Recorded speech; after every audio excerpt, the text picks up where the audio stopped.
and that within Colombia you have the rightist militias, leftist guerrillas, and narco-traffickers, and therefore their constitution is predicated on addressing those particular issues, and it is therefore an outlier in considering the structure of the constitution provisions.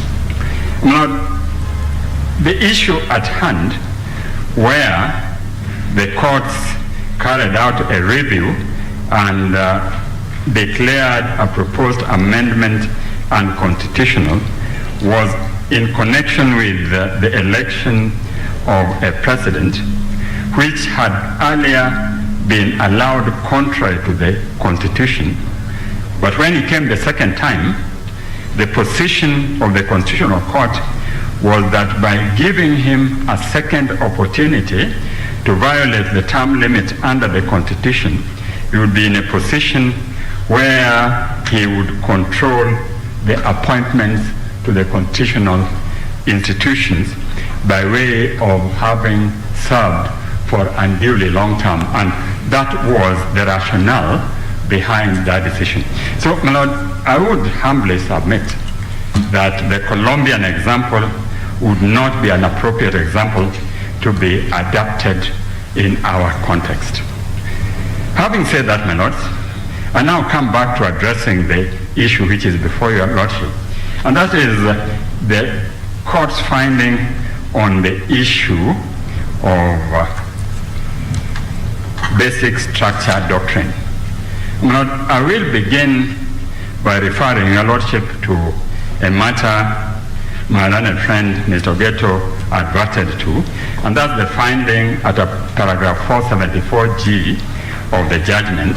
My Lord, you will find this finding in our supplementary record of appeal 1A, and the page I'll refer to is page 179. And that is where the court found that the basic structure document protects the core edifice and foundational structure and value of the Constitution, but leaving open certain provisions of the Constitution as amendable in as long as they do not fundamentally alter the basic structure. That notwithstanding, it proceeded further to state that certain provisions in the Constitution which are inoculated from any amendment at all because they are deemed to express categorical core values.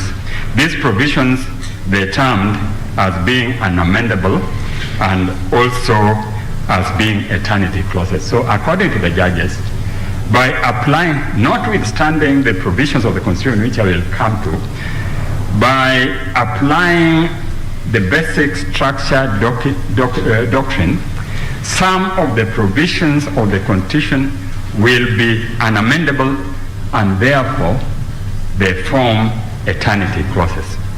They then went further to determine how these eternity clauses would be addressed.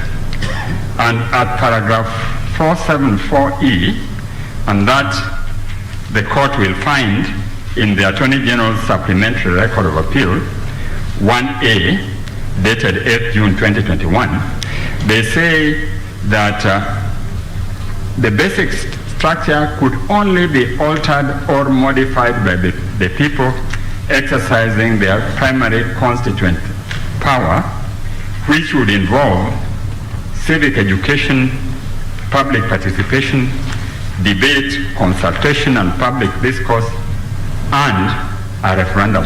So that there are some core values in the Constitution, never mind Article 155(1), which can only be altered in a constitutional moment. That was their finding.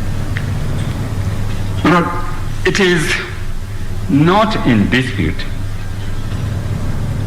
that the common scheme adopted for creating unamendable provisions is by expressly stating them in the Constitution. And my old friend Mr. Ghetto outlined some of the countries where their constitution contain unamendable clauses, And the examples were like Germany at clause 79.3 of their constitution, France Article 89, Angola at Articles 236 and 237, and many other countries. So the best way of ensuring that you have unamendable clauses is to ensure that they are expressly stated in the Constitution. As stated, it is not in dispute that our Constitution does not have unamendable clauses. My Lord, that was indeed the finding of the learned judges at paragraph 473 of their judgment. And you will find that at page 176 of the Attorney General's Supplementary Record of Appeal 1A. Indeed, the learned judges went further to concede at paragraph 402 that the Constitution conceived in Kenya was a model participatory constitutional building process, and you find that at paragraph 402 of their judgment and paragraph 403. My Lord, each chapter of our Constitution is a product of development and reflection, and thereafter endorsed by the people through a referendum. In fact, the amendment provision at chapter 16 has its own constitutional history. As you are referred to, I don't need to read it again. The history of chapter 16 is found at page 47 of the CKRC report. And my Lord, that you will find in your record at page 1080, volume 3 of the Attorney General's Bundle of Authorities dated 9th June 2021. And my Lord, my ladies, the other provision dealing with history of the amendment chapter at chapter 16 is found at page 76 of the CKRC final report, and you will find that in pages 1082 to 1083 of volume 3 of the Attorney General's Bundle of Authorities dated 9th June 2021. So the chapter on amendment collected the views of the people of Kenya, was debated, a finding was made, and the text was then formulated. In fact, it is conceded again in the judgment by the learned judges at paragraph 427, and you'll find that at page 158 of the Attorney General's Supplementary Record of Appeal 1A dated 8th June 2021, that the draft constitution that emerged in October 2002 was a reflection of the true will of the Kenyan people. And that is what has been reflected in this constitution. At the end of it, there was then the draft by the CKRC, and it is the provision in that draft that was then incorporated into the WACO draft at chapter 19. And that is found at page 1978 to 1980, volume 4 of the Attorney General's Bundle of Authorities dated 9th June 2021. What is clear in that bundle is that it mirrors almost word to word what is contained in the current constitution. Again, when it came to the harmonized draft, the same chapter 19 which was incorporated into the WACO draft was once again incorporated into the harmonized draft, and you will find the harmonized draft at page 2266 to 2669 of volume 4 of the Attorney General's Bundle of Authorities dated 9th June 2021. At the end of it, there is no doubt whatsoever that Kenyans have had no dispute whatsoever or controversy as far as the amendment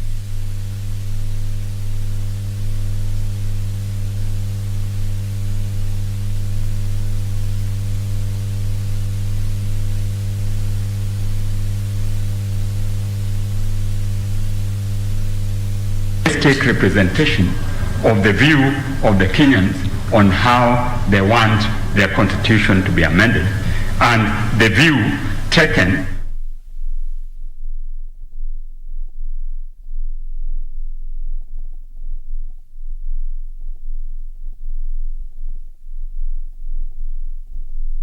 amendment conference and move ending up with our new constitution. So, when you look at the history, it is very clear that the issue of entrenchment through express provision was considered and not found appropriate. Yes. Mr. Oraro, yes, ma'am. You say it was considered and not found appropriate. That's an important submission. Yes. Are you able to point out where exactly it was considered and rejected, found not appropriate? My Lord, if you look, page 76 of the report of the Commission states as follows, that the new constitution should have some entrenched provisions, for example, in human rights, that Parliament does not have the power to amend. The new constitution should address the issue of relationship between the various organs of state and must deal with checks and balances. The new constitution should have supremacy clause that could state that the constitution is binding all the people and all organs of state. The constitution should only be amended by at least 75% of the members of Parliament, and the amendment procedure should make the following distinction, and the distinctions are placed there. And then they considered non-entrenchment but special provisions and the bill, which would require amendment of the provision. So at that page, the Commission considered the alternatives to amendment of the Constitution and eventually came up with the formulation which is now contained in the Constitution. So entrenchment was not an option. It was how to secure an entrenchment through an arduous procedure, and which involves various organs of the state and the people. Do we have an express rejection of an attempt at entrenchment?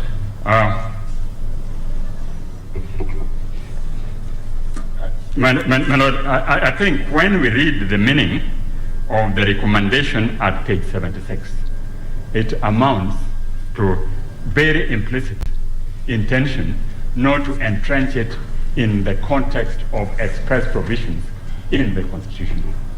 Because if that was the position, then they would have, in fact, the first issue was a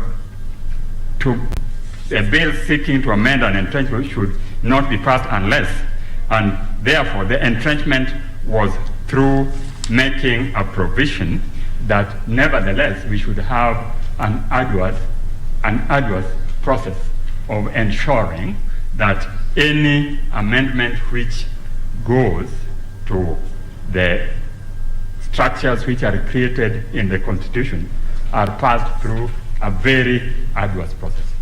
I think that was the intention. And indeed, it was then reduced to a draft. And that draft has remained consistent, and more importantly, the people of Kenya have endorsed that draft in a referendum. So it has been expressly accepted by the people of Kenya. Now, my Lord, I had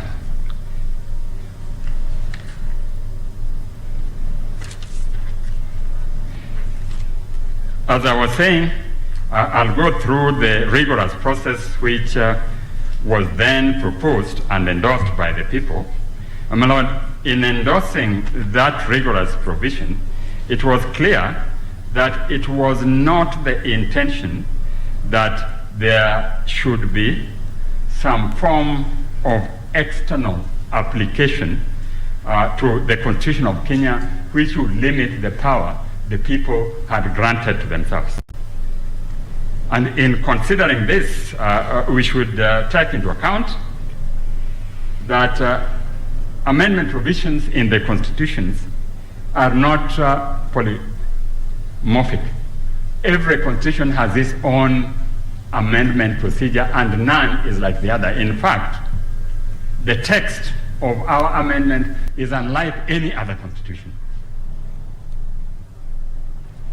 And it is with this in mind that the Supreme Court has consistently warned of the danger of mechanistic approaches to the adoption of foreign jurisprudence and foreign principles, as it underscored in the case of Jaspir Singh Rai and three others versus Talochan Singh Rai. It is found in our list of authorities at page 332, volume 7 of the Attorney General's Bundle of Authorities dated 9th June 2021. And this is what the Supreme Court said. In the development and growth of our jurisprudence, Commonwealth and international jurisprudence will continue to be pivotal. However, the Supreme Court will have to avoid mechanistic approaches to precedent. It will not be appropriate to pick a precedent from India one day, Australia another day, South Africa another, the US yet another, just because they seem to suit the immediate occasion. Each of these precedents has its place in the jurisprudence of its own country. A negative side of mechanistic approach to precedent is that it tends to produce a mindset. If you have not done it before, why should we do it now? The Constitution does not countenance such a predetermined approach. All the cases cited in this matter were subject to an inquiry into the respective context. We sought to find out whether they are still good law or have been overturned. We did all this because our progressive needs under the Constitution are different, and there is the need to bear in mind that our Constitution remains always, as our brother Judge Ojwang had emphasized, a transformative charter of good governance. So as we look at this constitutional principle, which incidentally is being applied for the first time in Kenya, applying the basic structure doctrine to a constitution which is predicated on amendment by a referendum, is being applied for the first time in Kenya, in the whole world, based on constitutional theories. The court itself was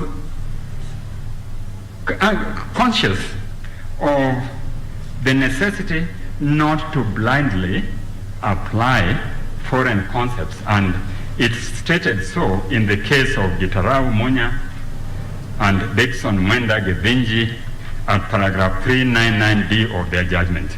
And you will find that at page 147 to 148 of the Attorney General's Supplementary Record of Appeal 1A, dated 8th June 2021. Now,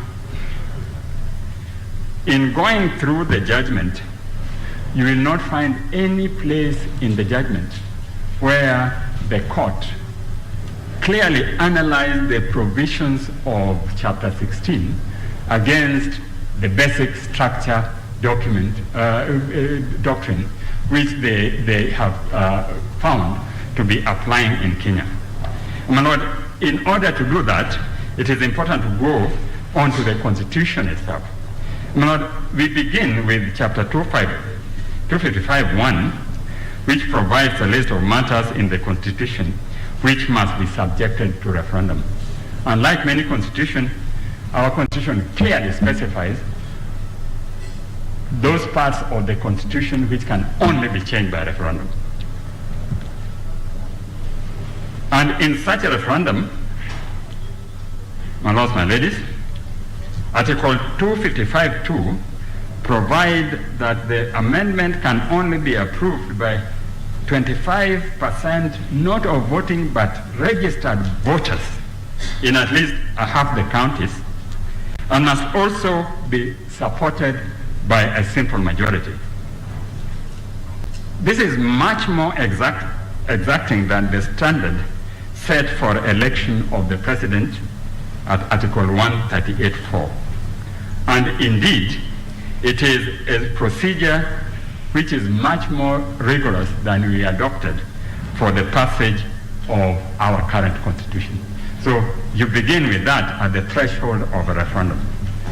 Now, it goes further to state that the matters specified in Article 255(1) can either be initiated by Parliament or by Parliament and the people.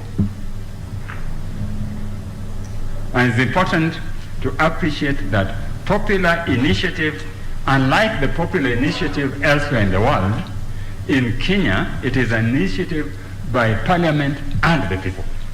And therefore, it is an organ of the state and the people involved in initiating such an amendment.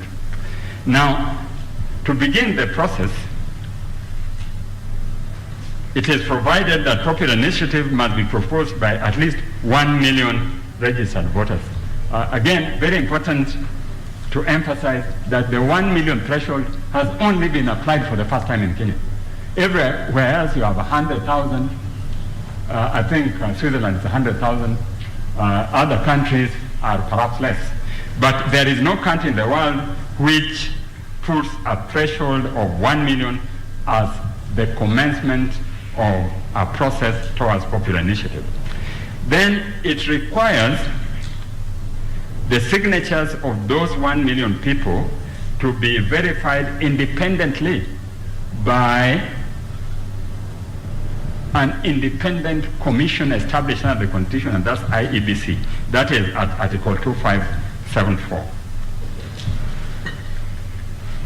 Then, once it has been verified, then it now goes to the second level of governance. It is then required to go to the county assemblies for consideration.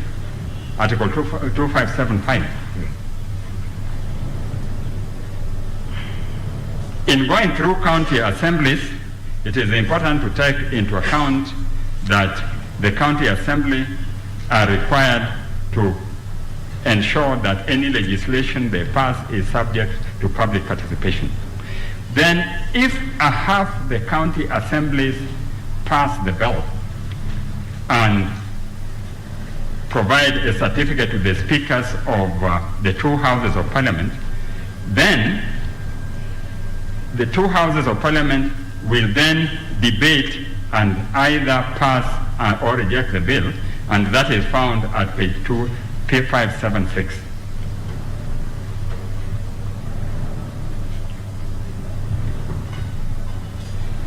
And I would like to emphasize that as a precursor to passing the bill, the County Assembly, Article 196(1) requires them to hold the deliberations and in an open manner and facilitate public participation. And Parliament, when it reaches Parliament, Article 2562 requires Parliament to publicize the bill and facilitate public discussion. So at all these levels, there is a requirement for public discussion. Then, if both the houses pass the bill, it is taken to the President, who takes it to the IBC for referendum. But if one house does not pass the bill, then it is then taken to a referendum in any event. That is under Article 257(10). However, if both houses don't pass the bill, then it is not taken any further. So that is why this is a process which is through the people and with Parliament. But it is important also to take into account that the judiciary is not left out in this process. The judiciary has still got its obligation under Article 258 to ensure that these processes are conducted in accordance with the Constitution. In the result, we have a process which is in conformity with Article 11, 12, and 13 in incorporating an amendment provision which can only be carried out if it affects those matters specified in 255(1) through the sovereign power of the people and involving all organs of the state. And that's how this very unique amendment provision was incorporated, and it is clear that Kenyans wanted to incorporate an amendment provision which suits their circumstances. Now, my lords, my ladies, if there was any doubt as to the robustness of a referendum, I think the testament is on the rejection of WACO draft, which the executive tried to push through without endorsement at various levels, and the people exercised their sovereign power to reject it. You don't need the court to reject it. The origins of basic structure doctrine. The basic structure doctrine is a constitutional theory which has existed intellectually and has been debated for a long time. But it received its validation through the case of Kesavananda Bharati versus the state of India.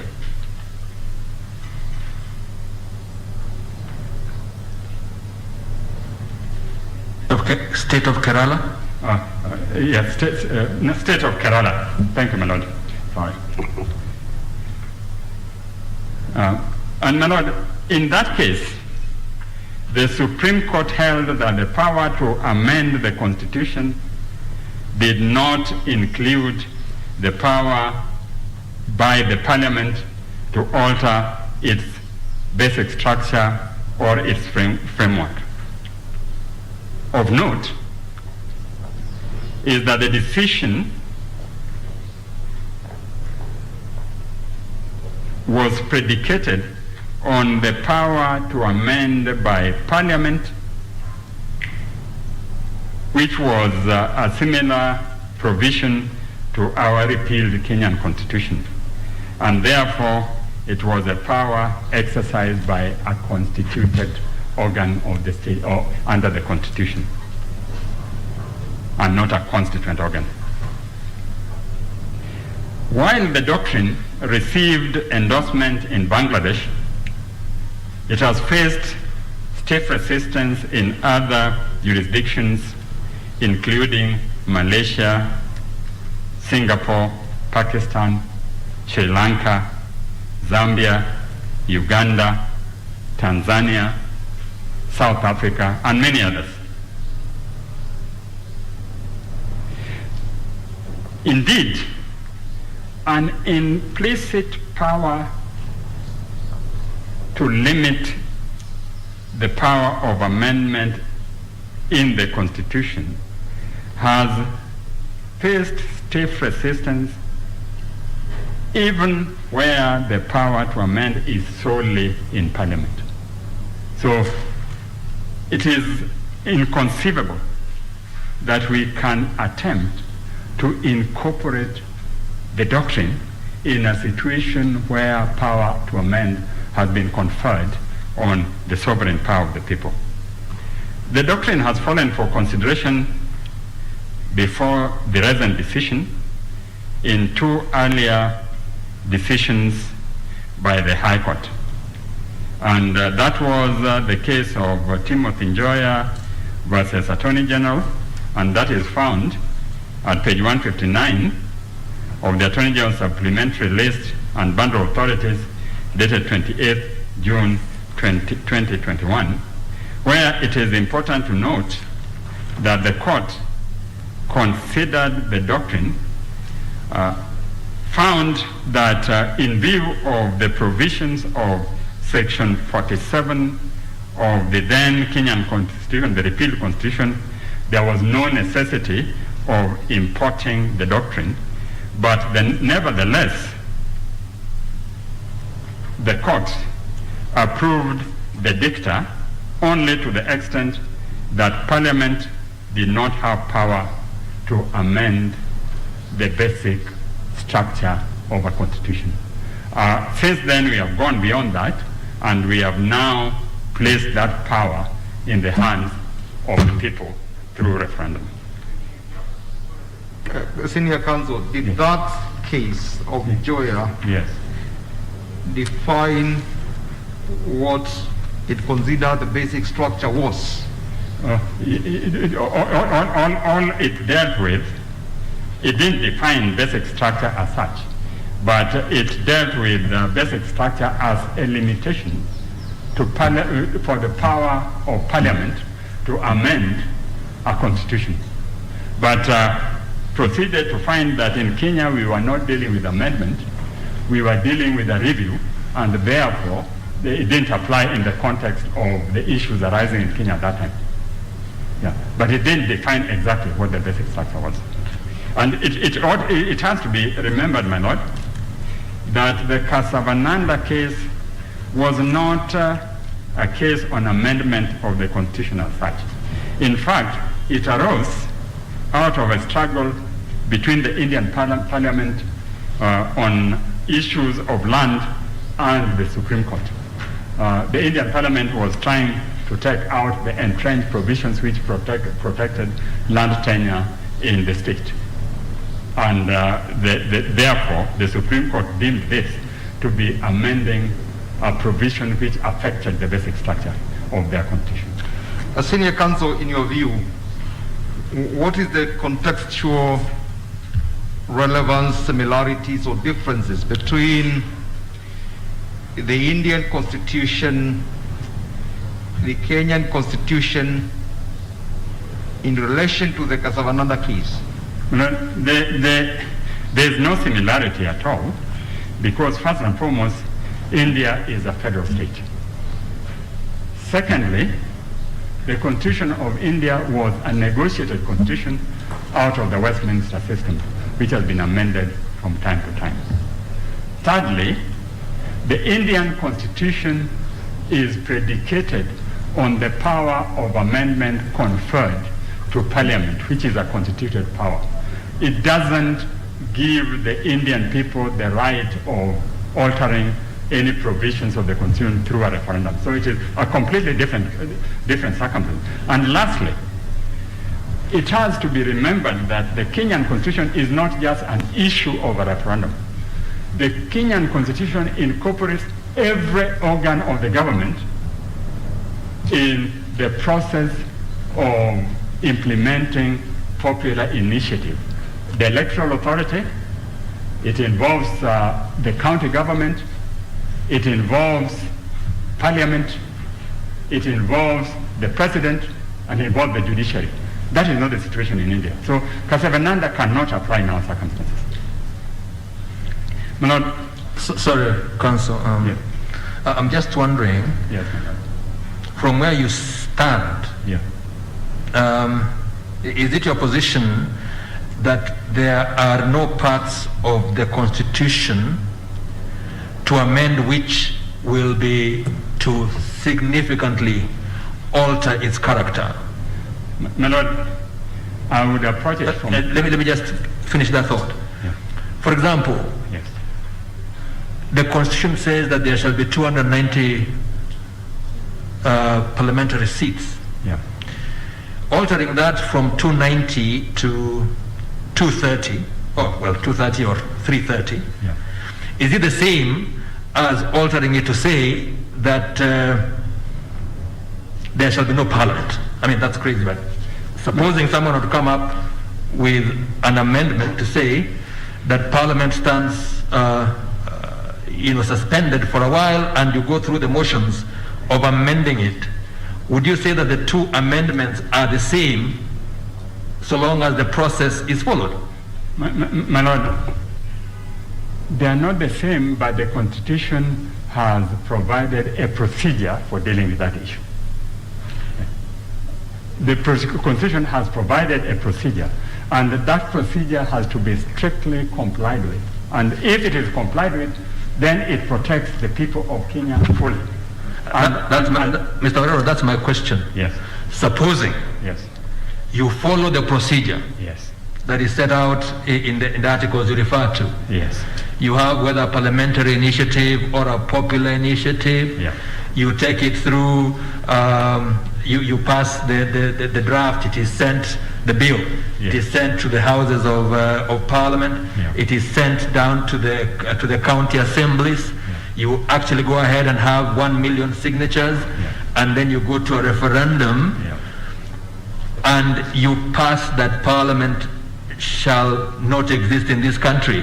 Does that not alter the basic structure of the current constitution to the effect that, let me finish, to the effect that one might say what you are doing is not just amending the constitution, but basically altering it, totally changing it to something else?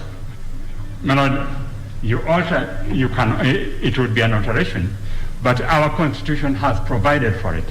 And what we are objecting to is borrowing a foreign doctrine to substitute what our Constitution has provided for. It has provided for sovereignty of the people. If the people of Kenya don't want a parliament, you can't stop it by applying the doctrine. Because the people of Kenya have said, you want to alter the structure of our Constitution, come back to us. And that is what we did by passing the 2010 Constitution. Sorry, I'm taking a bit of your time. Let me just follow that a bit. Yes. Is it not the thinking of the judges in the court below that if you want to do that fundamental change of that nature, it's okay, but beyond following what is in 255, 257, you must also ensure there is real public participation. You must ensure that there is civic education, and you must ensure that there is a constituent assembly. So they will still have their way. They'll have their way, the Kenyans will, but not merely by way of parliament and referendum, but there has to be something more. Isn't that what they're saying? My Lord, that is what they're saying, but it's contrary to the provisions of the Constitution, because the Constitution has by itself provided the manner in which the public must be involved prior to a referendum. And it includes, 1, at the county level, 2, let me just get my Constitution along. My Lord, if you look at 256(2), it is the only other time, while there is the general obligation of Parliament to encourage public participation, 256(4) is the 256(3), 256(2) is the only provision in the Constitution which wants Parliament to publicize the bill, to amend the Constitution, and to facilitate public discussion. It is the only one. Yes. So we have provided for it in our Constitution. Why then would judges decide that they are placing a threshold on how an exercise which has been fully provided for in the Constitution can be carried out? Now, Senior, before you proceed on. Yes. Don't you think that is the reason as to why we are all gathered here? Yes. Why we are all gathered here? Yes. The court said that a certain procedure or an aspect of it touching on public participation was not followed. But your argument is the public participated. You can. My Lord, I am saying that the public have a right indeed.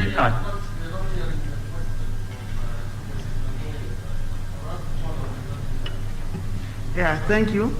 I'm just following up to what my brother here has said and what his senior has. You can't hear? Okay. Yeah, what I'm saying is, from what he has explained, following up to what my brother judge put to him, is indeed that the reason as to why we are here. If I have understood the judges of the High Court well, that the public participation was not followed. And you are saying they were satisfied or their rights were not trampled upon.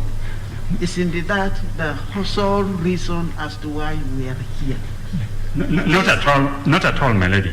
The reason we are here is because the judges in the Superior Court, instead of determining whether the provisions of the Constitution had been complied with, have unilaterally set a standard. And that standard is a standard for a constitutional moment.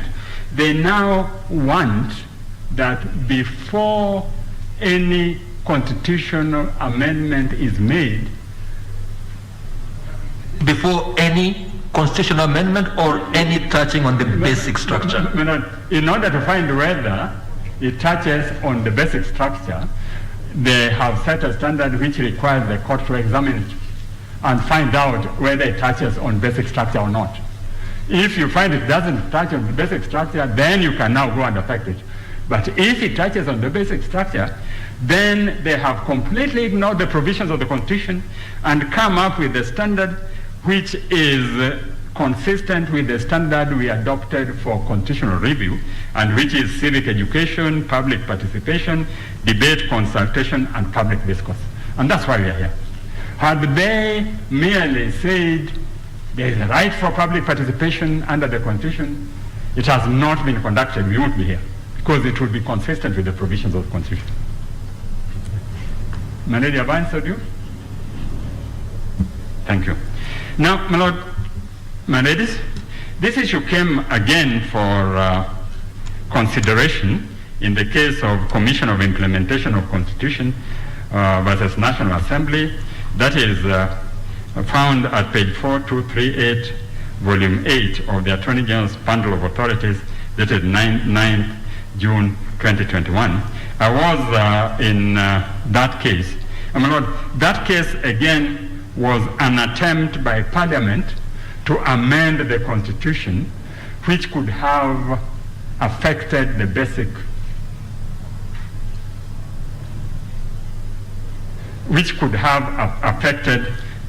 structure, my lord. And in that case, the position taken by the court was for the parties to wait for the bill to be passed, and after that, if they felt the basic structure was affected, come back to court. So it was not dealing with the situation which we are dealing with, which is an amendment by popular initiative through a referendum. It was again dealing with amendment by the Parliament. My Lord, Senior Counsel, as you proceed, I need to remind you about the time. Yes, my Lord. Because the 2 hours allocated to Mr. Ogeto, you can see it's only 37 minutes to go. Yes, my Lord, of course, it is important, and I humbly request we address any issues raised by your Lordship so that we can all live with a clear mind. And that has taken a bit of time. Be that as it may, we have 30 minutes more donated by the President's team. All right, carry on, Yes. provided you remember that. Thank you.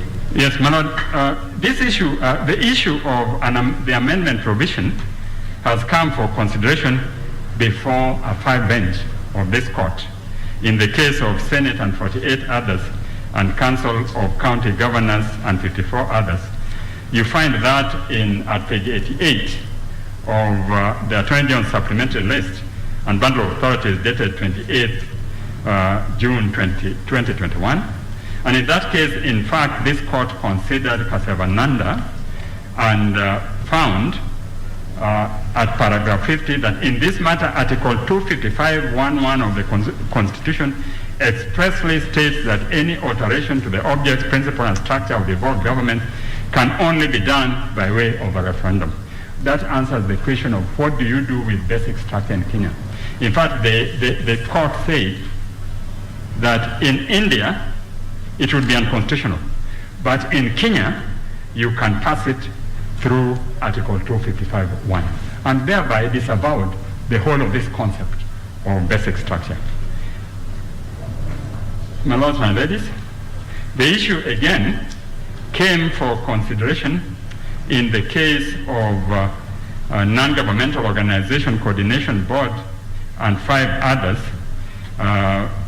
That is found at page 40 of the Attorney General's supplementary list on bundle of authorities, dated 28th June 2021.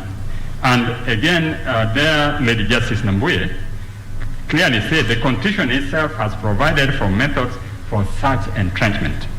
Article 255(2) makes provisions for an amendment to the Constitution through a referendum. Article 256 through legislation, and Article 257 through popular initiative. None of these cover judicial pronouncement. And that's what the court has now done. They have now said, before you do any amendment, come to us. Now, again, it was considered by this court in a very serious case where some people in Kenya wanted to secede, and my Lord the President, you are in that case. And again, it was clearly held by this court that in view of the foregoing, the apparent conclusion that the respondent's agenda for secession is unconstitutional, has no basis in law. The respondents have a constitutional right to demand secession, but can only be done within the confines of the Constitution as stipulated under Articles 255, 256, 257. They now want us to address the issue through an academic doctrine which has been validated by the Supreme Court of India. Now, my Lord, therefore, it is obvious that Kenya opted for a strong amendment power instead of entrenchment of the provisions which affect the basic structure. Now, my Lord, the issue where there is a referendum provision and an alteration to the Constitution has been effected, has been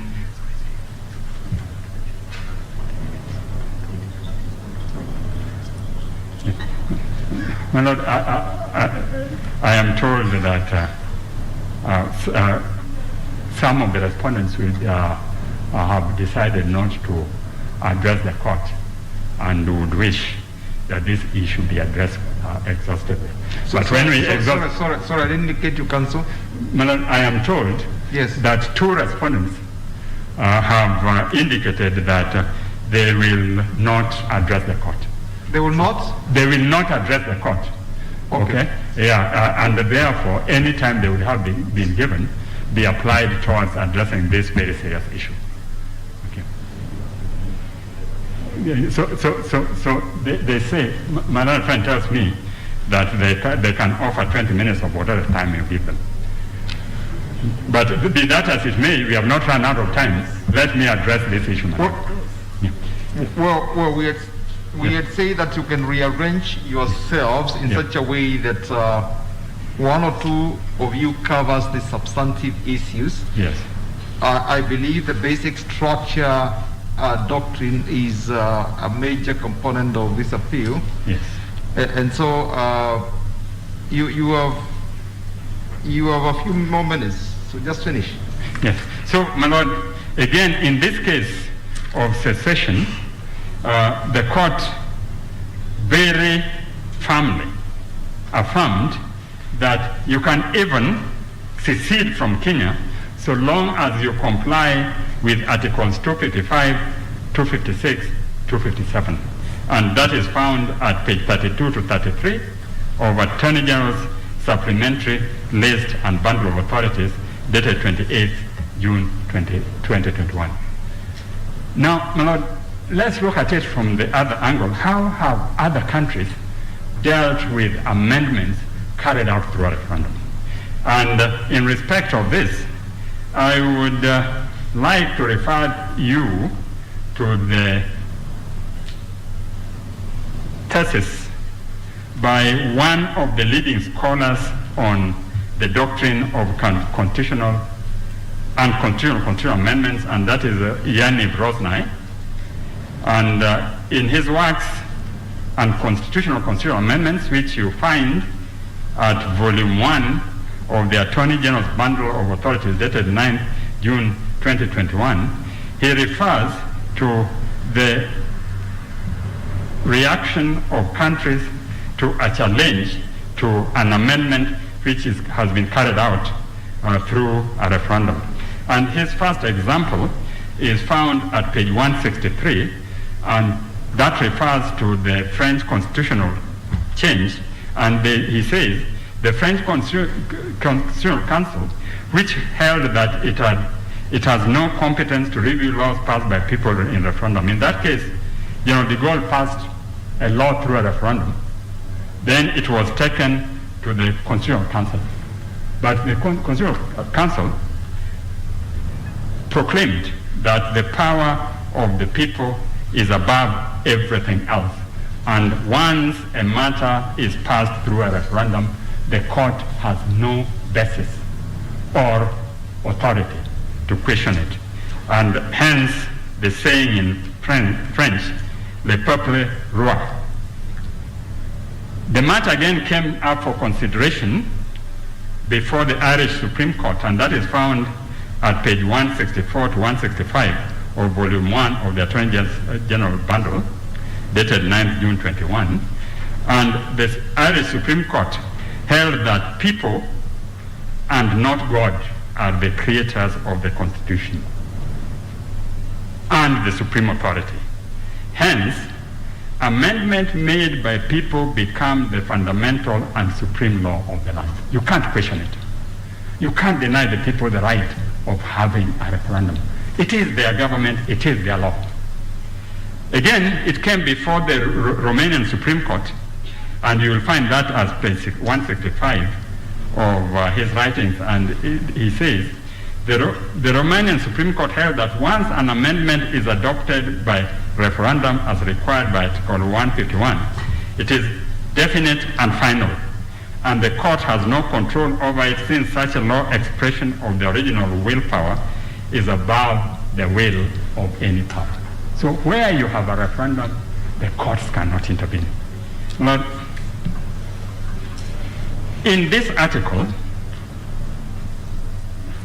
Rosnai, who is a real adherent of the structural doctrine theory, nevertheless states at page 158 as follows: just as in material science, a solid material can exist in multiple forms, so does the amendment power. Constitutions have different procedures for constitutional amendments.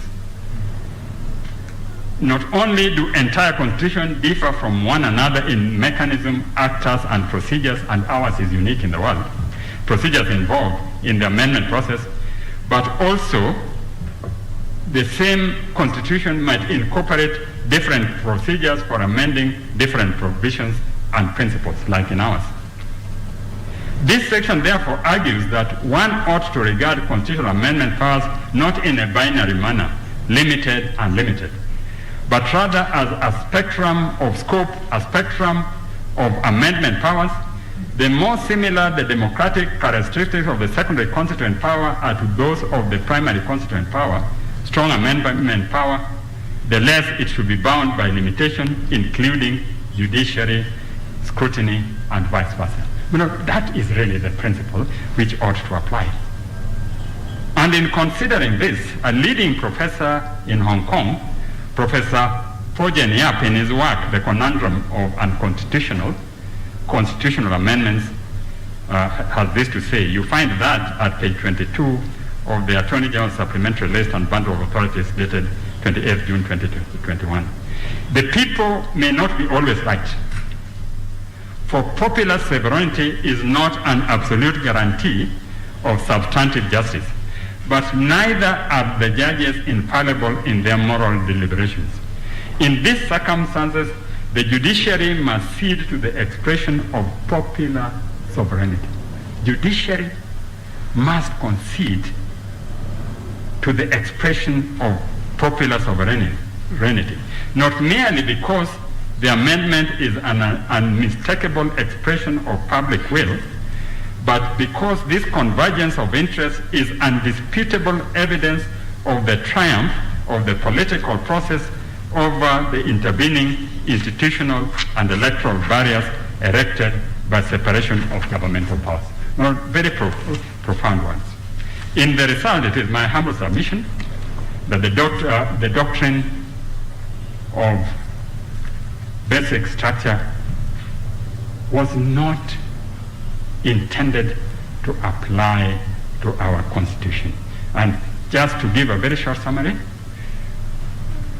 it applies limits to the power of constituted powers, and that is the Parliament, and cannot apply to amendment by people through a referendum. There is an academic debate out there, but it remains academic. It has not been applied anywhere in the world. Whether the basic structure doctrine applies to Kenya would be predicated on the form of amendment power as contained at Chapter 16, and it is obvious that Chapter 16 does not envisage any limitation. Further, our textual and historical analysis clearly show that it is not intended that there ought to be limitation in exercising the powers granted under Chapter 16. Finally, my Lord, the Superior Court has arrogated to the judiciary the right of determining what forms basic structure and what can be amended and what cannot.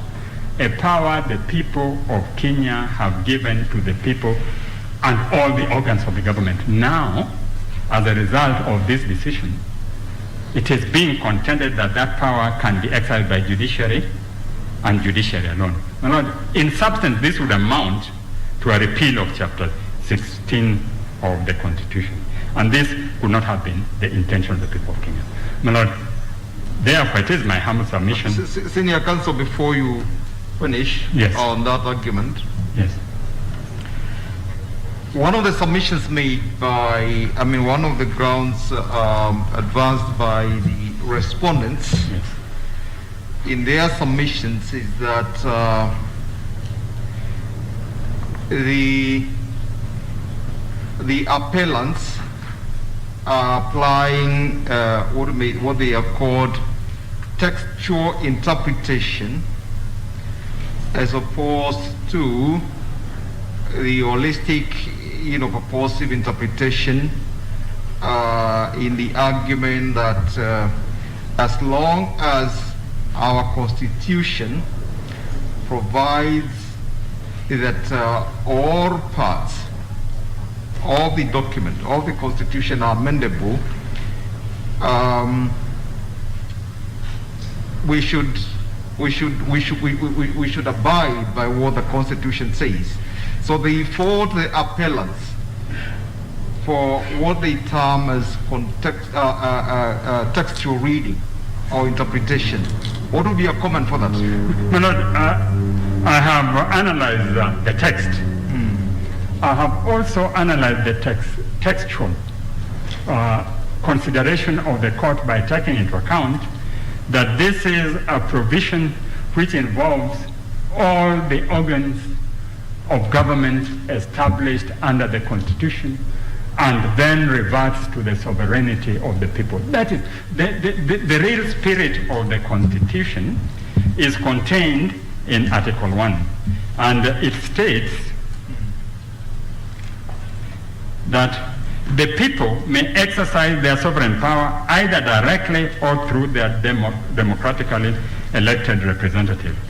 My Lord, through their democratically elected representative, this right is being exercised through the proposals, the county governments, parliament, the president, but it ends up with direct exercise by the people of their sovereign right. And that's what defeats all these arguments. Here, we are being placed in a situation where, from time to time, people who have their own inclination on any amendment proposed can go and stop it and deny the people the right of making a decision. It is the right of people of Kenya to make a decision, and they have reserved that for themselves. And I have also analyzed the various institutions which are involved in the exercise of this power and how they engage the public in ensuring that they participate and debate the process before they exercise their power. And finally, if that is not done in the spirit of the Constitution, I have also said the court remains with the power to ensure, and it is a very wide and permissive power, to ensure that the spirit of the Constitution is carried out within the context of the provision. So one cannot say that that is a textual analysis of the provisions, and we have not gone on to the whole Constitution and seen how it relates to this. But more importantly, the history informs us of how this provision came into being. All right, thank you. Thank you, Senior Counsel. Thank you, Manad. Before you sit, Senior Counsel, yes, you made a strong submission to the effect that once the people have decided, yeah, what they have decided is binding and really nothing matters. No one, the court cannot go against that. No, Manad, what they have decided, the court has power. But the power granted to the court is on interpretation. Fine. That's okay. Yes. And then you said that, in fact, that you seem to suggest that that is the policy, that is really the position worldwide. I'm looking at Dr. The gentleman that you quoted, you call him an authority in this area. In fact, Rosnai. Yes, indeed. In fact, your first authority on the part of the Attorney General, yes, is actually his PhD thesis. Rosnai is another end of basic. Yes, exactly. His entire thesis is here, yes, titled Constitutional Amendments, yes, a study of the nature and limits of constitutional amendment process, yes, powers. Now, he talks about the case of Switzerland. Yes. And in Switzerland, what he says is 100,000 people, by way of referendum, yeah, they moved to say that any refugees who come to their country, yeah, should be deported at the border, yeah, without a right of appeal. Yeah. Clearly, that was against the principle of non-refoulement. Yeah. Now, when this matter came to the Federal Council, which really is their highest authority, judicial authority, yeah, the judicial authority actually said that that wasn't right, yeah, because even though the people had spoken, yeah, that which they proposed, yeah, was actually against a principle of international law, yeah, and so they proposed to Parliament, to the Federal Assembly, yeah, to reverse, yeah, the will of the people. So the court said what the people have said, yeah, goes against international law, yeah, and therefore it cannot stand. Do you find this an aberration? My Lord, I don't find it an aberration, because that came after the people had expressed their will. The people have to express their will. And when it comes to enforcement, then in our jurisdiction, the court has very wide powers of interpretation and to enforce fundamental rights. So if there is a constitutional provision which has been passed and violates certain fundamental rights, then the court will interpret it in that context. But the court cannot deny the people the right to decide whether there should be the amendment or not. Yes. Okay. Yes. Thank you, my Lord. My Lord, I have two other issues to address very quickly before I leave for my another friend,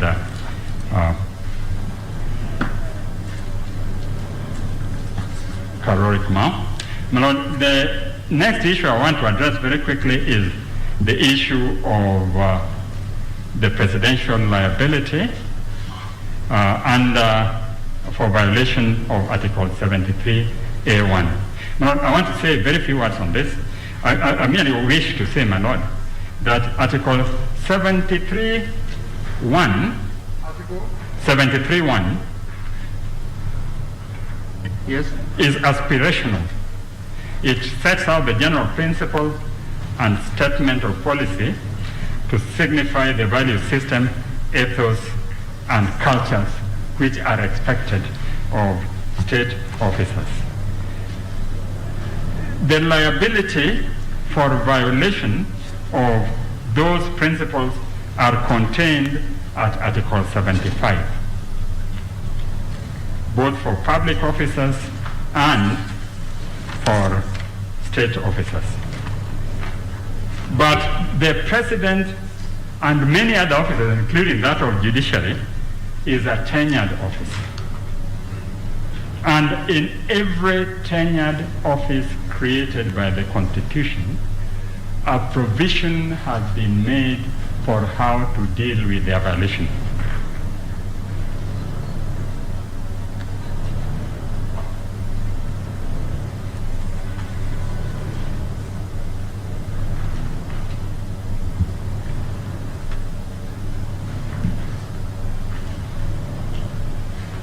And for President, in the event he violates any provision of the Constitution, the path is impeachment by Parliament, not the courts.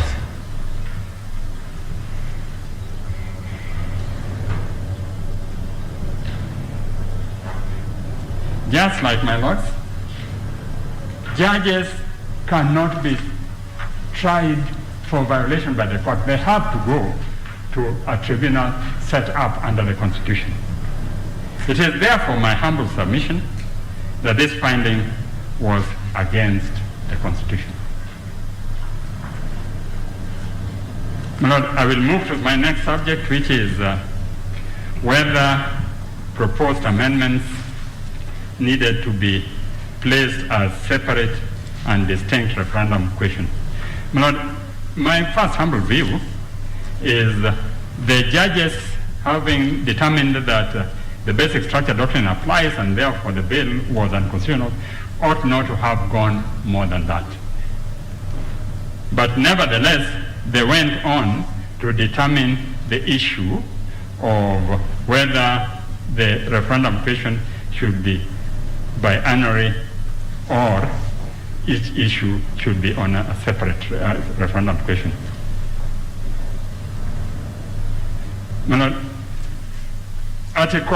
And in saying this, they relied on Article 257.10. Now, Article 257.10 does not deal with the issue of question of referendum at all. It deals with a question where one house of parliament has not passed the proposed bill by popular initiative.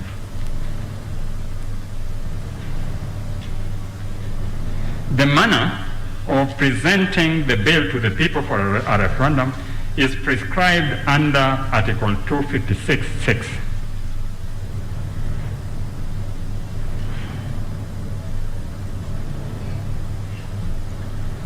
Now, it states that once the President receives the bill, he has to refer it to IBC,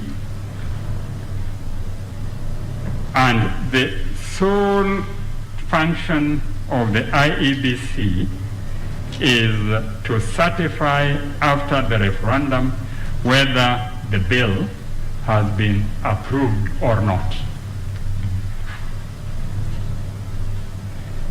The purpose of the referendum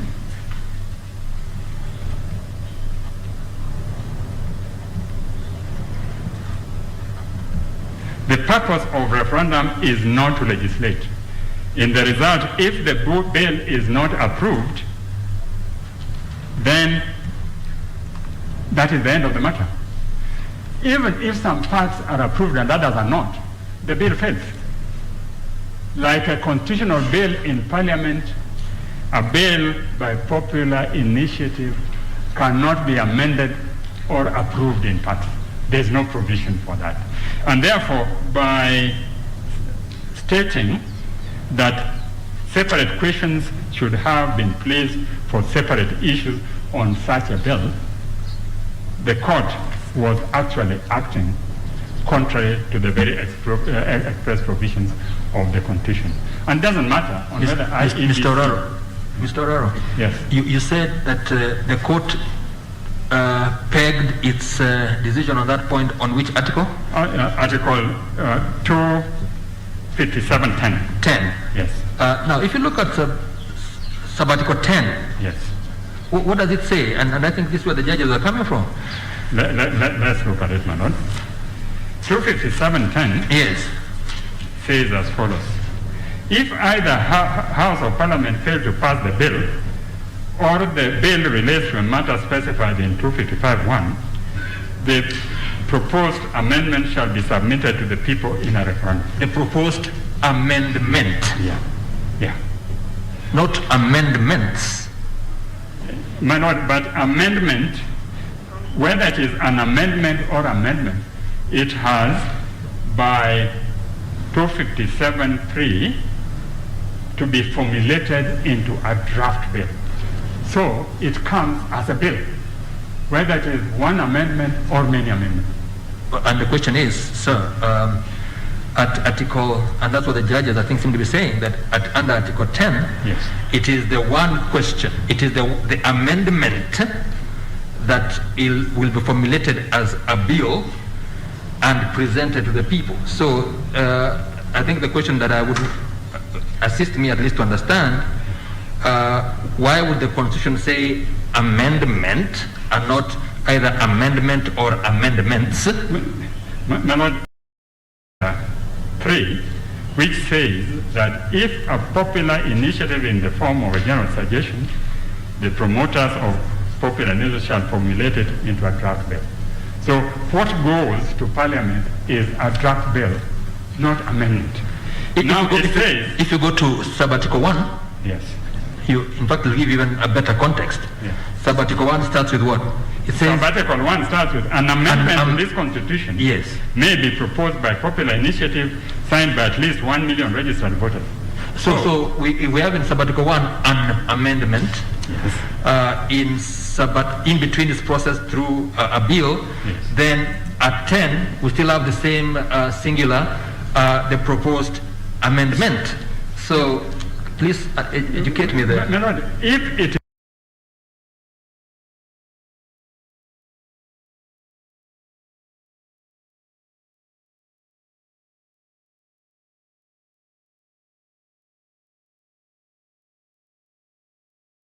is reduced, and it is the Parliament does not consider it in the context of each amendment as a separate bill.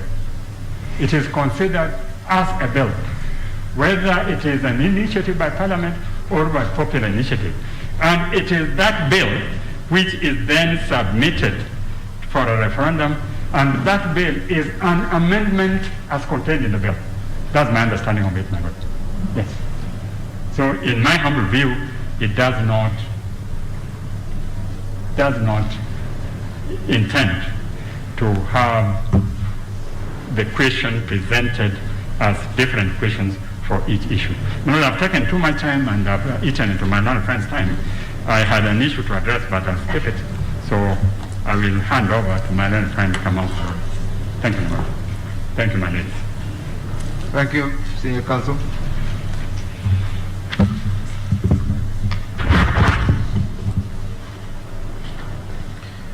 Please, my ladies, my lords, my name is Kamau Karori for the record.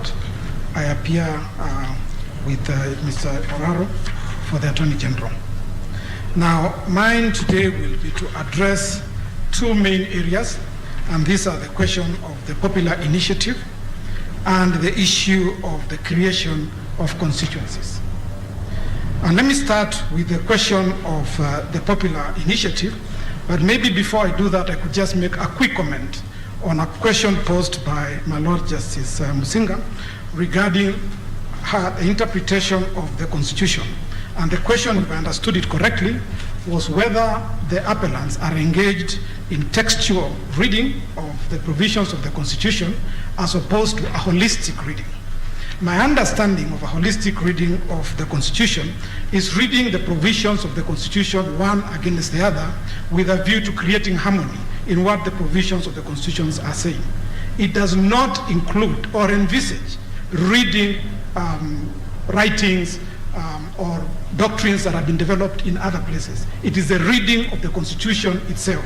And so, if you look at the submissions that have been made by Malanet Senior, he has referred to provisions starting from Article 1. He has referred to the provisions of articles dealing with the legislature. He has referred to Chapter 16, the three articles in Chapter 16. And so, therefore, that is a holistic reading of the Constitution, and the Attorney General cannot be criticized for not undertaking a holistic reading of the Constitution. Now, that said, let me go to the question of the popular initiative, which has been alluded to by both my learned friend, Mr. Ogeto, and my learned senior, Mr. Oraro. Now, the areas that I'll be dealing with are findings that you'll find of the court from paragraph 484, 491, and 492 of the judgment. And the first issue that I want to deal with are the errors of law contained in the judgments by the Superior Court. The first error that was committed by the court, my ladies and my lords, is as regards the finding by the court that the only people that are entitled to access or to utilize the provisions of Article 257, which is the popular initiative, are those who don't have access to the route through Article 256, that is the route through Parliament. That was a finding by the judges. And that finding, with profound respect, is wrong. And I say so because if you look at the provisions of Article 119 of the Constitution, it provides that every person has a right to petition Parliament to consider any matter within its authority, including to enact, amend, or repeal any legislation. So that even the common man, even when Wanjiku was popularly known, has access to the parliamentary route.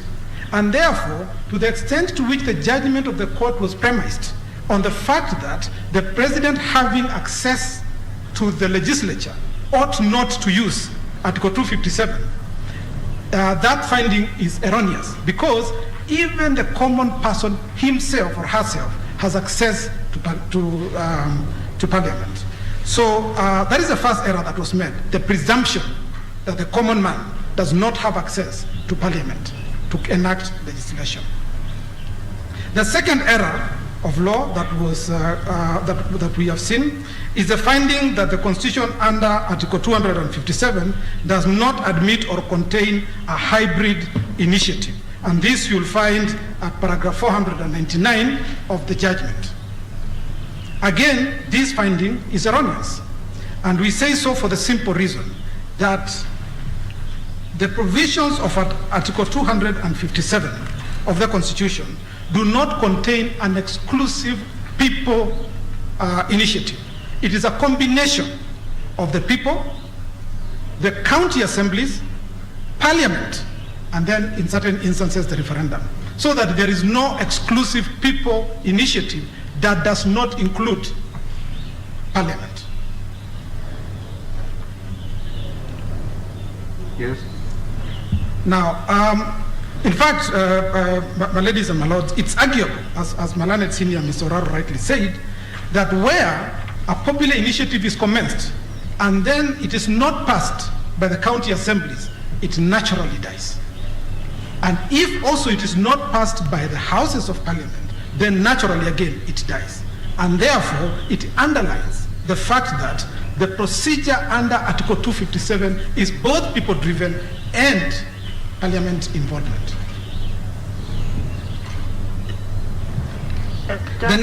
Just wait. Yes. Before you move on, you have said, and you mentioned you touched on the president. Sorry? Yeah, you touched on the president. Circumstances of this appeal. Did the president initiated in his personal capacity or in the official capacity. That appears to be the tension in the judgment of the High Court. My lady, I'll be coming to that, but Okay. the point that I was making at the point on the question of whether or not the president, the finding by the court that the reason why the president should not be involved in the popular initiative was purely because the president has the option of going to parliament. And the suggestion that was made by the court, not even the suggestion, the finding, was that to that extent, therefore, the president should utilize the Article 256 route and leave the Article 257 route only to those who have no access to parliament. And the point that I was making is that, in fact, the people have an option of going to parliament through Article 119. So both the president and the people can access parliament in that sense. Now, Mr. Karuri, under Article 257(2), Yes, a popular initiative for amendment yes. may be in the form of a general suggestion or by way of formulated as a bill. Do you see a situation where those who wield state power can make a general suggestion? To whom are they making that general suggestion? It's a good question, my lord, and although I was going to come to that, let me just deal with that question now. Yes. My lord, the popular initiative route commences once 1 million signatures have been collected. Before that, everything that people will be saying, including the ideas that people would be having, that's not a popular initiative. That's an idea in the mind, or it's a suggestion that you have. It commences and becomes a popular initiative only when you get 1 million people endorsing the suggestion that you have. So, to answer your question, when you say, can you have the president, for example, coming up with a proposal? That is a possibility, my lord. It's actually a possibility that a president can make a proposal that can be picked up and that can be the genesis of a popular initiative. But until 1 million signatures are obtained, it is not a popular initiative. It only becomes popular. My question is, Yes. Council, a general suggestion to whom? My lord, I do not want to hypothesize, but I can, even when you are talking about the general citizen, the Wanjiko, when they come up with a general suggestion, to whom would they be making that general suggestion? To the parliament, to the county assemblies, etc., to government, to the state. Yes. Yes. And my lord, the president can make a general suggestion or can make a suggestion To his the people- government. to the people to consider an amendment to the constitution. They can make a general suggestion to be considered. And if then it is supported by 1 million voters, it becomes a popular initiative. So, my lord, the fourth error that we have seen from the findings by the judge regards the paragraph 492 regarding the wording of the requirement that the president must refer a proposal, must refer a popular initiative to parliament. That is a suggestion by the court at paragraph in paragraph 492 of the judgment, but that's wrong. First of all, the specific article they refer to is Article 257, Subarticle 5. Now, if you look at Article 257, Subarticle 5, it says nothing about the role of the president. Article 257, Subarticle 5 says, if the Independent Electoral and Boundaries Commission is satisfied that the initiative meets the requirements of this article, the Commission shall submit the draft bill to each county assembly for consideration within 3 months after the date it was submitted by the Commission. There is no reference to the role of the President in Article 257, Subarticle 5. And therefore, the finding you find in paragraph 492 of the Constitution is erroneous. I then take, my lords, to the question whether Article 257 places a limit or excludes anybody from initiating the popular initiative, which I believe is the question that my lady, Justice Nambuya, was asking me. Now, my lords and my ladies, if you look at Article 257, it does not contain any exclusion in regard to who can commence the popular initiative. In fact, it's our submission that Article 257 is inclusive and not exclusive. And so, my ladies and my lords, the finding by the judges that there are certain people that are excluded from Article 257, the popular initiative route, is not based on the reading of Article 257 of the Constitution, and that finding is wrong. Now, this Counsel, Justice Tiotia, Counsel. Oh, you're looking elsewhere. Yes, no, the sound is coming from there. So yes. Just on what you have just said, if you looked at, refer to Article 255(3). Yes. An amendment to this Constitution that does not relate to a matter specified in Clause 1 shall be enacted either by Parliament in accordance with Article 256 or by the people and Parliament in accordance with Article 257. Yes. Who would be the people? Who would be the people? And by that provide us an answer as to who should initiate under Article 257. Okay. Thank you. My Lord, as I said, the provisions of Article 257 admit of anybody to commence, any voter, any Kenyan registered voter or any person as defined in the provisions of Article 259 can commence the popular initiative route. It's a humble submission that there is nobody that is excluded from the route in Article 257.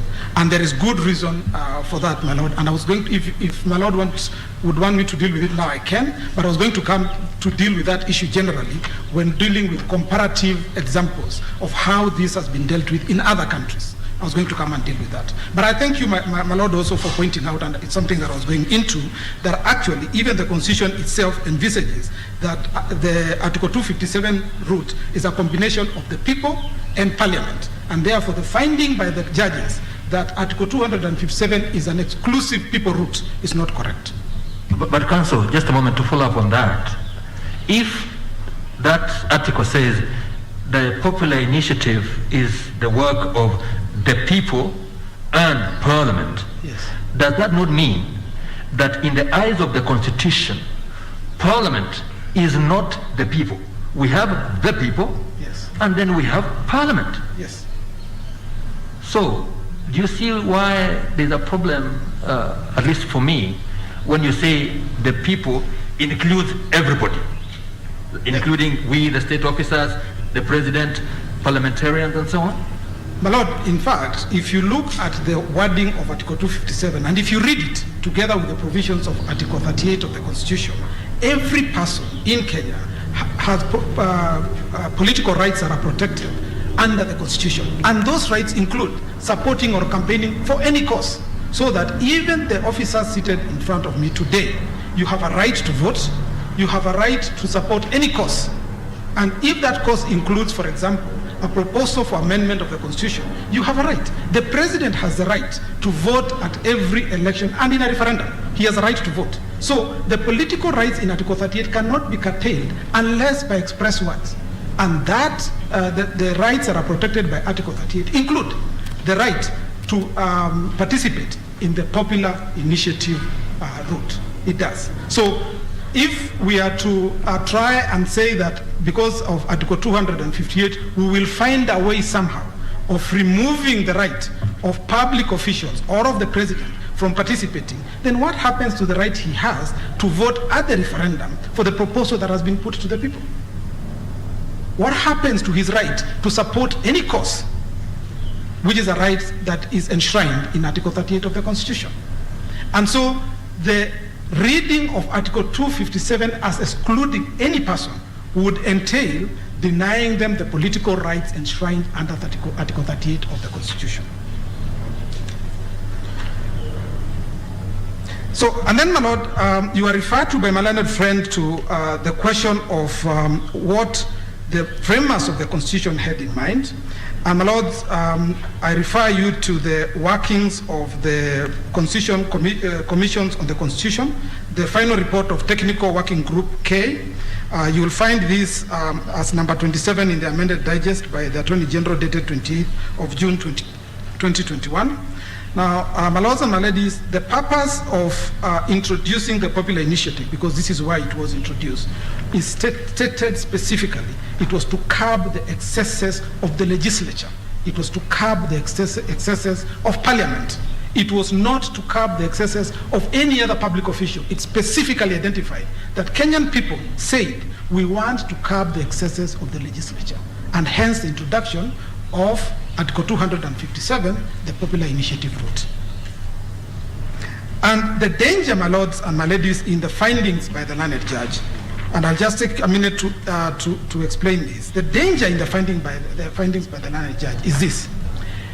The framework of our constitution is such that it is possible that the government of the day might not have a majority in parliament, which means then the enactment of its laws might be prevented because parliament may not be supportive of the government. And therefore, the very danger that was supposed to be prevented, which was parliament either declining to pass laws, including amendments to the constitution, or parliament passing laws that may not be popular to the government of the day, we will have gotten back the parliamentary dictatorship that Article 257 was meant to curb.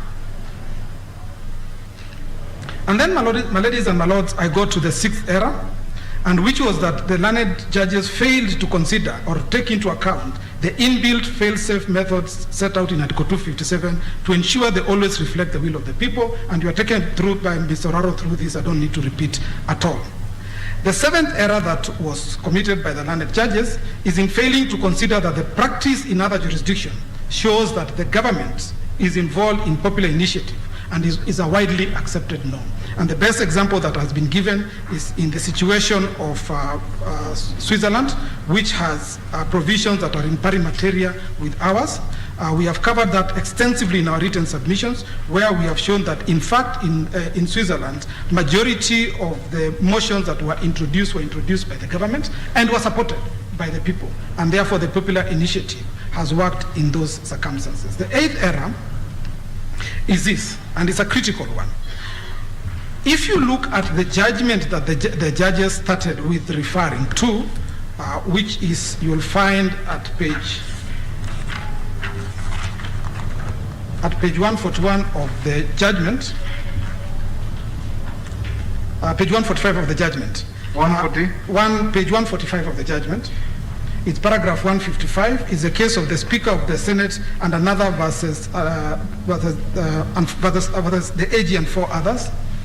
And what the learned Justice Mutunga said was this, that the court must also remain conscious of the fact that constitution making requires compromise, which can occasionally lead to contradiction, and that the political and social demands of compromise that mark constitutional moments fertilizes vagueness in phraseology and draftsmanship.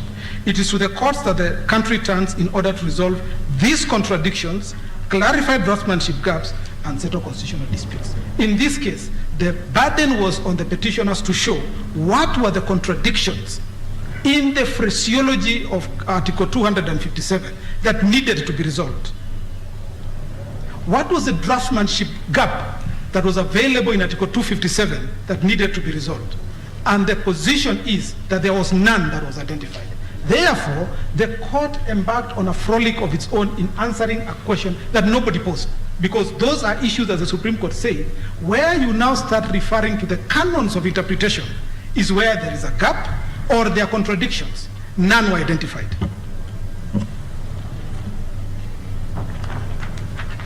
Now, I promised to come back to this question of the president being involved in the popular initiative route. My lords, I've already said that the president has the rights like any other Kenyan under Article 38 to participate in the political discourse, including to support or campaign for any cause. My lords will also realize that the president is nominated by a political party under Article 137 of the Constitution. He is again entitled to support any cause that the political party supports, and therefore he cannot be faulted for participating in the popular initiative as suggested by the learned judges. Elisha Ngoya. I have a small concern regarding the timing of my learned senior, Mr. Karori's time. I noticed the time, I just read time is up. So I don't know whether the court is monitoring his time for the sake of equality of distribution of opportunity. Thank you very much. We are. In fact, it is going to 1:30. My understanding when our senior counsel, Mr. Oraro, was addressing the court, there was only 2 hours that had been provided for Mr. Ogeto. Mr. Ogeto decided to apportion his time to various counsel to address different issues. I was going to tell Mr. Karori, who is on his feet, that you have 10 minutes to finish by 1:30. I understand you say that there is a respondent who will want to donate 30 minutes or so. We do not know who that is. We have not been involved in negotiating that time issue. So I take it that you are now finalizing everything insofar as the AG's arguments are concerned. My Lord, first of all, there was the 30 minutes that we had indicated that the the President's team had volunteered or had offered us. And then I have 2 other parties who have offered 20 minutes each. There is Ndegwa Njiro for the 43rd respondent, who is donating 20 minutes. Then there is Njokim Boshe for the 45th respondent, who is also donating her 20 minutes. So that is just about an hour. The court needs to be involved in this kind of time negotiations because we have set in our direction specific time periods for each party. I see a counsel raising his hand there. I don't know whether he's agreeing with you or not. But you proceed. You must talk in the next 10 minutes. It will be 1:30. And we may have to revisit the issue of time allocation, which we gave. We do agree, yes, the issue of basic structure that was covered by Senior Counsel Mr. Oraro is very important. It took a long time. But we cannot have kind of an open-ended time frame. Okay, my Lord, so do I take it the court, my Lord, will not be allowing me to utilize the 30 minutes donated by the President's team? You know, Mr. Karori, if you were to take literally the direction that each party to have 2 hours, and we have about 70-something respondents, you can see the danger we might fall into.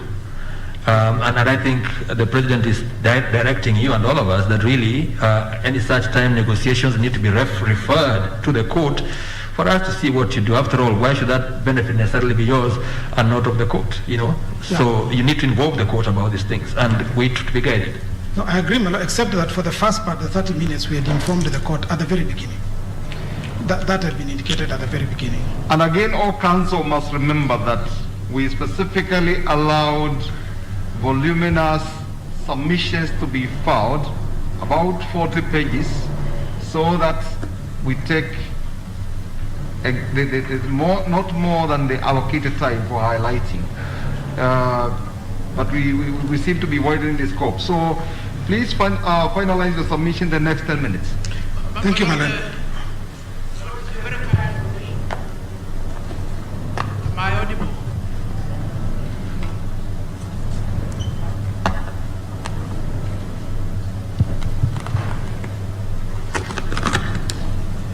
My Lord, the President of the Court. Identify yourself for record purposes. My Lord, the President of the Court, my name is Nelson Harvey. Yes. I appear for the first to the fifth respondents in the consolidated appeals. My Lord and my ladies, it is my humble request that the court sticks to the timetable and the direction that we were given. The reason is this. Before the High Court, there was a set number of parties who submitted as petitioners and respondents. Some of the parties before the High Court who never participated before the High Court and are now respondents cannot arrogate to themselves the distribution of time by allocating their time to a number of the respondents here. And let's be practical. The respondents number over 85. Is the court going to give somebody who never spoke before the High Court 2 hours before the Court of Appeal so that those 2 hours are donated to one of the respondents? I do not think that is what was the intention when directions were given. When in actual fact, during those directions, the appellants were limited to 4 and the active respondents were not more than 10.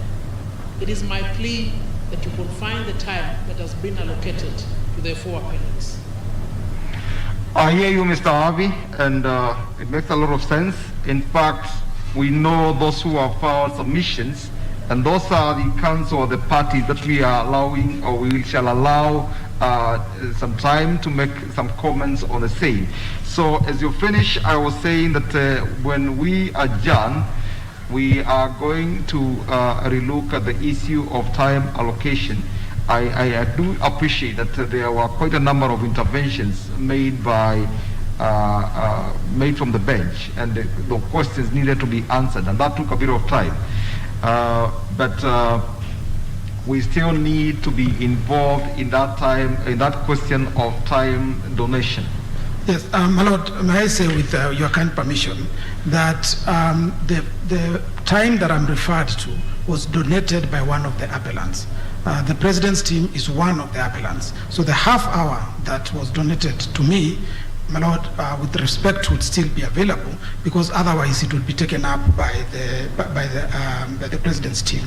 So while there might be issues regarding the other appellants, but as regards His Excellency the President's team, my Lord, they have 2 hours, and they have donated half an hour to me to finish my submissions, because a lot of what I wanted to say, a lot of the time that was available to me, has also been taken up by the interventions, which are very crucial because they assist the court in better understanding the issues that are before it. So I'm not taking more time than what has been donated, which is the 30 minutes that the President's team has donated to us. And that is why, so that I can be able to cover another very key area, which is the creation of the constituencies. Because in 10 minutes, I can only finish the popular initiative issue. I need to deal with the creation of constituencies, because it's a significant issue. And so I request, my Lord, if it will be necessary to break after 10 minutes, I'm happy to wind up on the popular initiative issue, and then when we resume, I can then take up the remaining 3 issues within the 30 minutes. It is now, I think, 3 minutes to 1:30. We'll not sit beyond 1:30. May I suggest that we know how long you require to cover those issues, and we will determine the amount of time that we shall give you when we return. Yes. My Lords, I think within the 40 minutes, I'll be able to finish the 10 minutes that are remaining on the clock, plus the 30 minutes that were donated. I will not go into the other times that have been donated by the other parties. Just hold on. Why don't we adjourn now? It is almost 1:30. Then we come and we address the other issues that remain.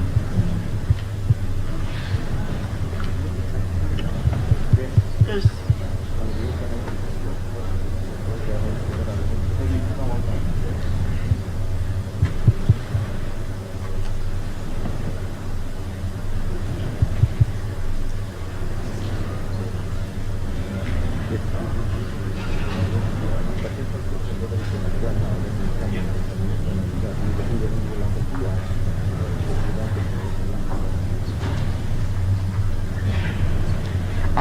Ask them whether we can adjourn now.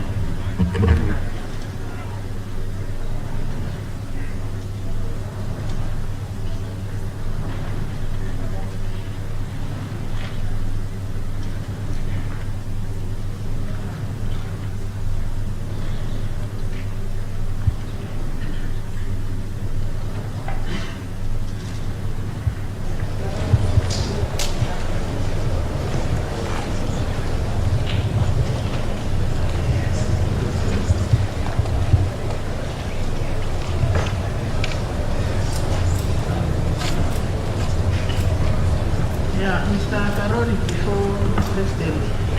before the President addresses you, as he has mentioned, the reason why we granted the parties greater latitude to do thorough submissions is that we are going to rely on the submissions, and what you need now, because you now have a clear appreciation of each other's arguments for and against your positions, the positions you have taken here.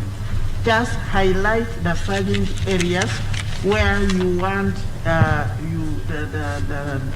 you have pointed out, the errors, where you need us to internalize in order for us to understand the case as it is, and so that we can come up with a sound judgment. Okay. We want to adjourn. Mr. Tindamolo, you are on your feet. On the issue? Hello, ladies. Just on that issue, perhaps to assist the court, only two quick points. Only 2 quick points, my lord, my ladies. One, which is not coming out so clearly from my learned friend, Mr. Karori, is that as appellants, having been directed that we each have 2 hours, we sat and agreed on how those who might not want to emphasize certain, then subsequently it should not be emphasized. And that is the context in which it was agreed that the lawyers of His Excellency the President would donate 30 minutes to the Attorney General's team and 30 minutes to the BBI team for the appellants. I quite agree that when it comes to the respondents, it might be a little more complicated. But my lords, my ladies, the second point, and my lords could consider this when you retire for lunch, is that sometimes there has been a practice that when there's an intervention only for clarification, then you could direct the clerks to stop the time running only for that clarification, and then they resume when the submissions resume. That way it's easier to hold one to the time that you had allocated. I just thought I would say that, man. Thank you. All right, thank you. Thank you. It's a point well taken. Mr. Karori, we propose that we adjourn right now, and when we resume at 2:30, bearing in mind what Senior Counsel Tindamolo has said, we hope you will reorganize yourselves. We are going to look at the issue of timing again, considering who has filed what, and clarify that issue of time donation, because we must manage this time appropriately so that we are able to finish these proceedings by Friday. So we adjourn right now. Yes, my lord. Maybe just, my lord, if I may say, yes. as her ladyship has said, I've actually tried to make my arguments very brief and to the point regarding the errors that we have seen. So I will stick to that and try to finish it within the time that I've requested to be allocated by the court. All right, thank you very well.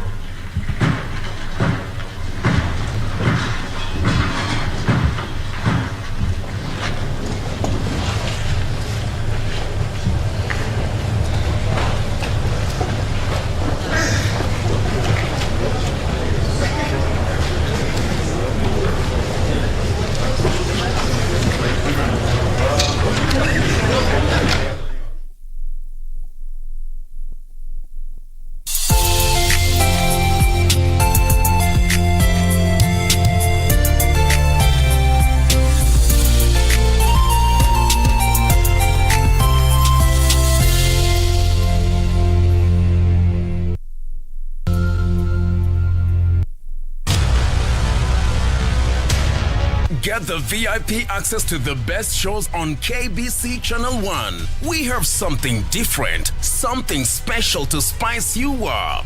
Get ready for new, exciting and captivating dramas. Movies. I love the smell. Comedy. I went to the Popos.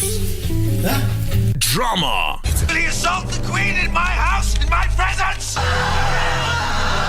News, sports, and so much more. Do the things that make you happy on KBC Channel 1.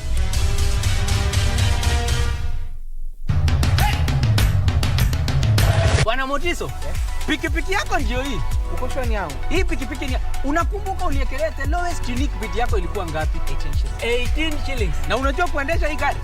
Kidogo. Haya, kitoko yako shika helmet, kifungu yako, chomoka na mali yako. Kujiunga na QuickBid ni rahisi. Enda kwenye M-Pesa, bonyeza paybill kisha weka business number 4032353. Kwenye account weka kodi ya bidhaa unayotaka na bid yako ya chini zaidi. Kwa mfano TV 16. Kisha weka shilingi 20 tu kama idadi yako. Weka bid yako pia kwenye www.quickbid.co.ke. Kumbuka, bid ya chini zaidi ya kipekee ndio hununua. QuickBid, bidhaa bora kwa bei ya chini. This is where it all began. As the mother of broadcasting in Kenya, you can trust KBC to bring you authentic news and programs to your living room. As KBC, we take pride in our unrivaled heritage as Kenya's trusted national broadcaster. Commanding over 92% digital television signal coverage of our country, 23 radio services that cut across our entire language spectrum, a national, regional and international digital presence backed by the most experienced and top-notch broadcast professionals in the industry. A very good evening to you. The new look Kenya Broadcasting Corporation is truly ahead of the pack. Turn to the mother of broadcasting in Kenya for stories that resonate with our identity, our aspirations as a people united in purpose. Real stories of hard work, of passion, of creativity, of big dreams. Stories that cement our nationhood. Stories that bring us together as one. We take pride in our shared heritage and destiny. KBC. Informing, educating, and entertaining Kenyans as one nation. KBC. Kenya's listening. Kenya's watching. Kuna vitu zingine sio bazu true, kama kuchokoza dem sio bazu true. Señorita, unachizisha bazenga. Señorita, fuga yako yanikoroga. Señorita, Top Mashariki, yani ndio imesha take over. Sokioza na mbongo ibeleko, eso maesengonte. Sokio kufile lo mbongo nyoso. Alafu kwenye video una vituko mwanangu wewe. Inakuaje lakini kama gani? Tena na ahidi nyumbani tarudi mapema. Lazima ukuwe na ile kumbukumbu, umetokea wapi, nani akakushika mkono. So hata ukivimba uwezi vimbia mzazi.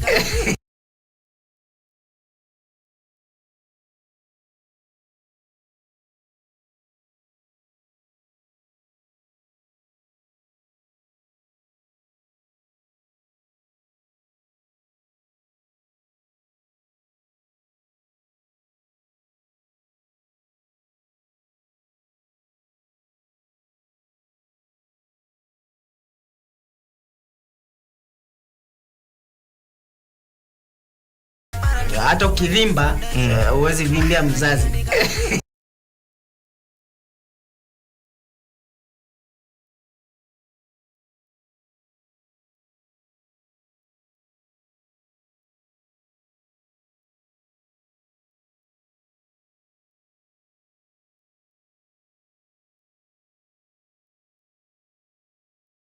Yes. Okay, I get the backing behind the that must be around 19 employee. years ago. Yeah. So ANC party leader Musalia Mudavadi has been allocated 41.9 million shillings in pension benefits that include cash for his ride, complete with the maintenance costs. Now, the allocation is courtesy of the 2 months he served as vice president towards the end of the late president The shortest serving reigns VP. in 2002. Yes. Yes. So the second supplementary budget estimate seen by, the Star newspaper here, it says that Kenyans will now pay salaries for temporary staff attached to Musalia. Now, the supplementary budget is due for debate at the National Assembly on Tuesday afternoon. That is today. So Attached to Musalia back then? Way back then. Okay. Yes. The moment he was the vice president for 2 months, for 1.9 million shillings. So the former vice president, in the new allocation for the year ending June 2022, will be provided with 2.5 million shillings for basic wages for temporary employees. He will also get 20 million shillings for his insurance cover and 16 million shillings for the purchase of vehicles and other transport equipment. The Treasury, in the second supplementary estimate, will also give Musalia Mudavadi 2 million shillings for routine maintenance of the vehicles and 1.3 million shillings for fuel, oil, and lubricants. So, now, retired VPs are also entitled to a four-wheel drive vehicles with an engine capacity not exceeding 3,000 cc, replaceable once every 4 years. And the mass continue, goes on and on and on and on and on and on and on. Hey, 19 years later. Yes. And you know, my question goes to looking at that figure.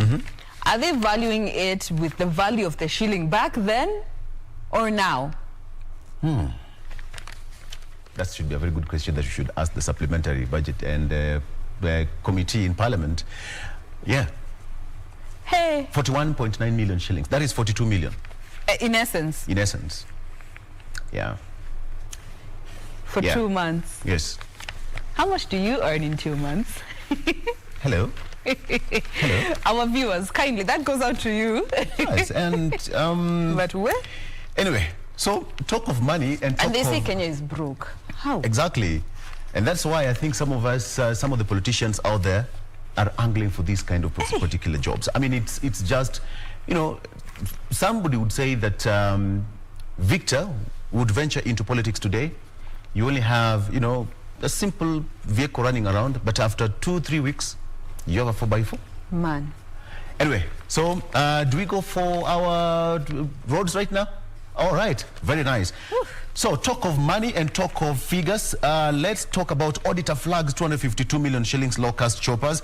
It was, I mean, it's almost obvious that where money is involved in Kenya, a scandal is always in the offing. Is abound. This is not good. All right. So Gathongo, who is the Auditor General, queries use of direct procurement to source aircraft for pest surveillance. All right. So that is what's happening, and this is Kenya for us, and Kenya is our business. As they say, the Crops Department in the Ministry of Agriculture irregularly hired helicopters on 2 separate contracts for 252 million shillings. That is according to Auditor General Nancy Gathongo.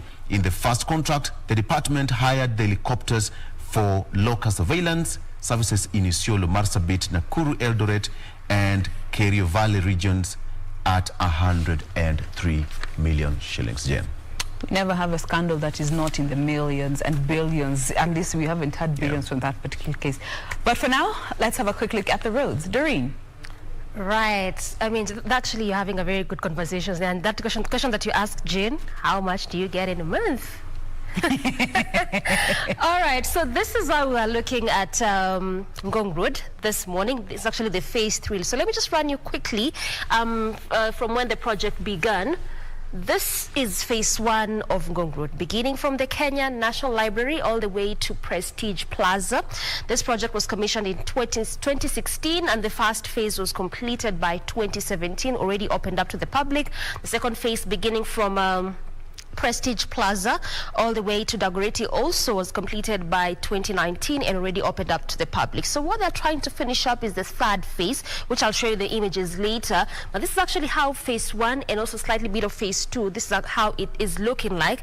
This road didn't look like this then before. So what they did was expand this specific route from a single carriage road to a dual carriage road, and part of what was inclusive was what I called during the first link, that is an unmotorized transport system, inclusive of pedestrian walkways as well as cyclist lanes. Also, what you can just pick from this particular route is that is what was put in place, and at least to make it easy for pedestrians, because initially they would use the same road being used by both vehicles, I mean public as well as private. So what also is just that has just remained on this particular route is the installation of footbridges, because the same road would record high number of death cases simply because the pedestrians again would cross over from one side of the road to the other side of the road, just because, I mean, after after expansion, that still is lacking. And these 3 footbridges have already been designated at various places. One is supposed to be at Kenyatta Hospital, the other one around Coptic, which is just around this particular route as you head over to the other side of Ngong Road. Also, it was inclusive of traffic lights as well as traffic signals, at least to reduce on the mugging cases that were being recorded around this specific area. So this is how phase 1 looks like, as well as just a section of phase 2, beginning, like I mentioned, from the Kenya National Library to Prestige Plaza. Phase 2 from Prestige all the way to Dagoretti. Expansion from a single to a dual carriage road. And also why they really expanded, aside from just reduction of the traffic flow, is also to ensure that they can demarcate the same route to put in place the bus rapid transit system, which is also what we are seeing as in terms of an ongoing road construction project along Thika Super Highway. So this is just one of the things that they're trying to do, at least on major roads, just to ensure that they also have the BRT system put in place. So again, before we get to look at phase 3, a quick look on the traffic just to try and see if at all things have changed or is the same as how it was. You can remember that earlier on, at least around that area, which is from phase 1 all the way up until phase 2, which is from Kenya National Library all the way to around Prestige there, at least it was moving at a very fast pace, barely any kind of heavy kind of traffic, in as much as it had just begun to slightly build up. And right now things have changed altogether, moving at a very fast pace. That's why you're seeing that green color there, a clear indicator of no traffic at all.